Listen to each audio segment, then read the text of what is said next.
जहां सूरज की किरणें तक ठीक से नहीं पहुंचती, वहां पहुंचता है कमांडो। जो जहरीले सांप लोगों की मौत बन सकते हैं, उन्हें खुराक बनाता है कमांडो।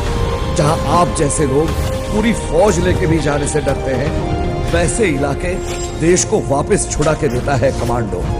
1000 के बराबर नहीं, 10,000 के बराबर होता है कमांडो, क्योंकि 10,000 लोगों में से एक कमांडो बनता है, सिर्फ एक। हर देश के पास अपनी आर्मी की स्पेशल फोर्स होती है, जिन्हें हम कमांडो के नाम से जानते हैं। भारत के पास भी अपने कई स्पेशल कमांडो फोर्स हैं। आज हम इस वीडियो में भारत के टॉप 5 कमांडो फोर्स के बारे में जानेंगे, जो कि बहुत ही खतरनाक फोर्स मानी जाती है। नंबर 1 पर जो कमांडो फोर्स है, वह भारत ही नहीं बल्कि दुनिया की सबसे बेहतरीन फोर्स मानी जाती है। तो इस वीडियो को लास्ट तक जरूर देखना। चलिए जानते हैं भारत के इन कमांडो के बारे में। नंबर 5 पर जो कमांडो फोर्स आती है, उस फोर्स का नाम नेशनल सिक्योरिटी गार्ड यानी NSG कमांडो है। इन्हें ब्लैक कमांडो या ब्लैक कैट के नाम से भी जाना जाता है। NSG फोर्स का गठन 16 अक्टूबर 1984 में हुआ था। इनका काम देश के वरिष्ठ लोगों की रक्षा करना और आतंकवादी गतिविधियों से निपटना है। NSG कमांडो बनने के लिए जवानों को इंडियन आर्मी, इंडियन पुलिस और पैरामिलिट्री फोर्स में होना बहुत जरूरी है। अगर बात करें NSG कमांडो की ट्रेनिंग की, तो यह 90 दिनों तक चलती है। इनकी ट्रेनिंग इतनी मुश्किल होती है कि आधे से ज्यादा जवान ट्रेनिंग को बीच में ही छोड़कर चले जाते हैं। नंबर 4 पर जो कमांडो फोर्स आते हैं, उनका नाम गरुड़ कमांडो फोर्स है। गरुड़ कमांडो फोर्स भारतीय वायु सेना का विशेष दल है। इसकी स्थापना सितंबर 2004 में हुई थी। भारतीय वायु सेना के गरुड़ कमांडो एक ऐसी फोर्स है जो पलक झपकते ही दुश्मन को मौत की नींद सुला देते हैं। गरुड़ कमांडो की ट्रेनिंग 90 दिनों की होती है। इनकी ट्रेनिंग पैरा कमांडो और मार्को कमांडो की तरह ही होती है।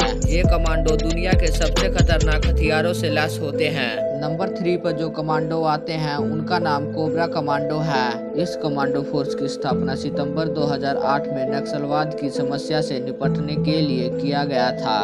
इन कमांडो को गुरिल्ला युद्ध और जंगली युद्ध में महारत हासिल है। इन कमांडो का चयन CRPF के जवानों में से किया जाता है। मतलब अगर आपको एक कोबरा कमांडो बनना है, तो इसके लिए आपको CRPF में होना बहुत जरूरी है। कोबरा कमांडो की ट्रेनिंग 3 से 6 महीने की होती है। इस ट्रेनिंग में कोबरा कमांडो को शारीरिक व मानसिक रूप से ट्रेन किया जाता है। नंबर 2 पे जो कमांडो फोर्स आते हैं, उन्हें पैरा कमांडो कहा जाता है। पैरा कमांडो भारत की सबसे खतरनाक सेना की यूनिट में से एक है।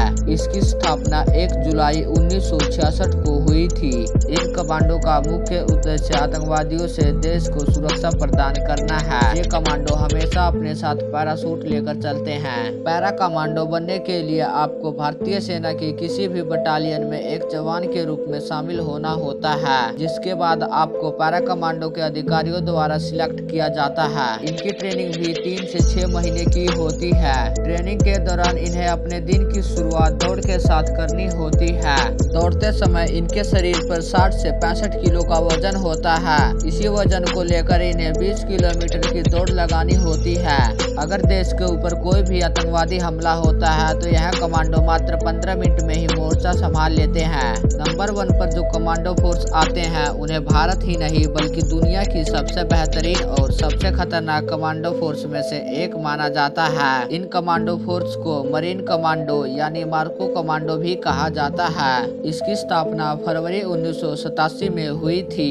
इनका एक ही मोटो होता है, the few the fearless. Marco commando बनने के लिए पहले आपको भारतीय नौसेना में होना जरूरी है। इसमें केवल 20 वर्ष के युवा को ही शामिल किया जाता है। मार्को कमांडो की ट्रेनिंग लगभग 3 साल की होती है। ट्रेनिंग के दौरान इन्हें अपने कंधे पर 25 किलो का वजन लेकर कीचड़ में घुसकर 800 मीटर की दौड़ लगानी होती है। मार्को कमांडो की ज्यादातर ट्रेनिंग INS अभिमन्यु मुंबई, गोवा, कोची, विशाखापट्टनम में होती है। इनका इस्तेमाल आतंकवाद से लेकर नेवी ऑपरेशन और एंटी ऑपरेशन में भी किया जाता है। मार्को कमांडो वैसे तो इंडियन नेवी की एक विशेष यूनिट होती है, लेकिन इन कमांडो को जल, नभ, स्थल तीनों जगह पर युद्ध में महारत हासिल होती है। तो आज के लिए इतना ही दोस्तों, मिलते हैं नेक्स्ट वीडियो में। जाते जाते कमेंट करके जरूर बताना कि आपको सबसे बढ़िया कौन सी कमांडो फोर्स लगी।